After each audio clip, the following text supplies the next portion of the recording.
Hey guys, so welcome back. This is my series that I've started for my class, and so this is the first official video. And like I said in my introduction, these are going to be about 5 minutes or so, and it's going to be really about how I felt, some of the things I saw in the readings, maybe stuff that came up in class. So we'll go ahead and get started. So. The book that we kind of went over this week was Something to Declare by Julia Alvarez. Now, we read only a couple essays that are in this piece. Um, so where do we want to start for this? I think that today one of the things I really wanted to focus on is, Alvarez's life and stuff like that. Where does she come from? So Alvarez comes from a uh, Dominican um, family from Dominican Republic. Um, she was born in the Bronx. She moved to the Dominican Republic when she was younger and everything, and then had to flee the Dominican Republic, moved back up to New York, and she's currently living in Vermont, I believe.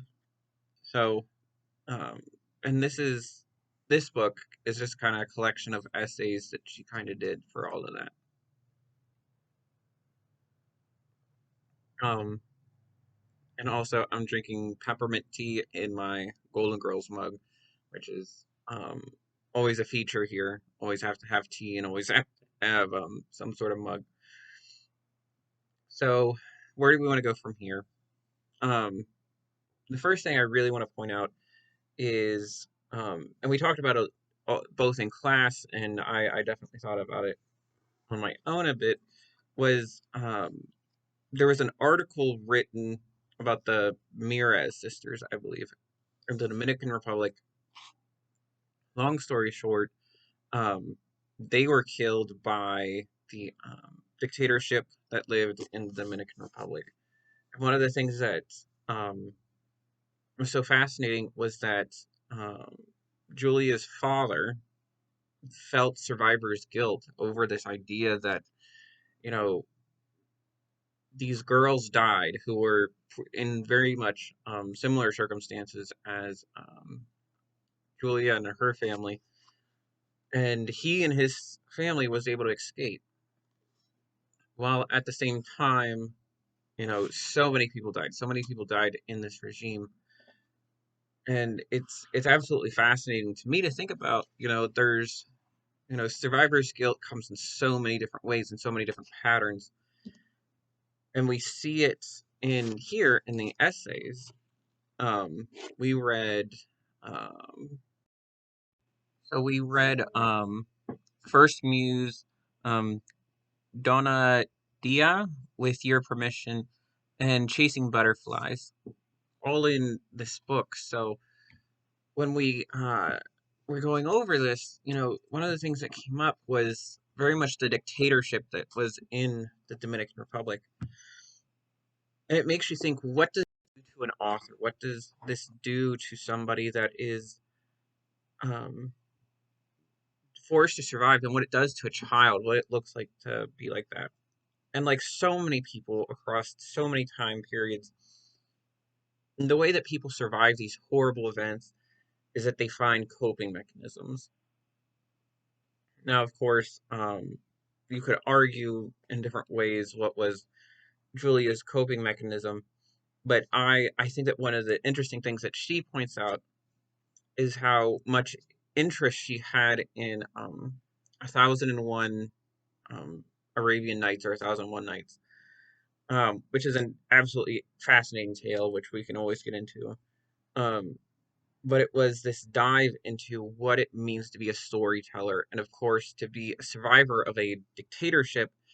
Storytelling becomes important because it is your job to stand up and say, "This is what's happening. This is what's going on." At the same time, it gives you so much power because, as an author, you can write stuff down. Your story will not be lost if something happens to you. If you die, your story will continue. And it's fascinating because her family very much valued education. Um, and so where does education get you? I think we see for Julia, education can come at a cost. When she moved back to the United States, people made fun of her for her accent and stuff like that. And once again, there's coping mechanisms. So Julia pulls back in on herself, but she's smart. She's highly intelligent and knows enough to say, I know what's going on, but I'm going to absorb everything that's going on out here and I'm bringing it in and I'm declaring it. I'm declaring it as my own and I am existing in this moment with myself, with you. And the one essay was from a another activist, another Caribbean activist who was calling out Julia for why isn't she doing this? Why does she speak English, this, that, and the other? She doesn't speak you know what is pretty much her um regional tongue in Dominican Republic. And there's all this stuff, and she says, whoa, I, as a writer, I'm not here to always make a statement. Instead, I have to make my own statement. I have to make the statement of myself. um so yeah, she comes to this point where she says, I am existing and I am okay, but I'm also not going to be quiet, and I'm going to tell my story as well as other people's stories. Their stories are important. My story is important, and I will tell it my way. And I don't need anyone's permission. So I think that that's everything that I really wanted to say for today. Um, I hope you guys enjoy it, and I look forward to more weeks ahead. Um, it's going to be about a 15-week class, so there's going to be probably about 15 episodes of this. But I do hope you enjoy it, and I hope you all are filled with peace, love, and joy.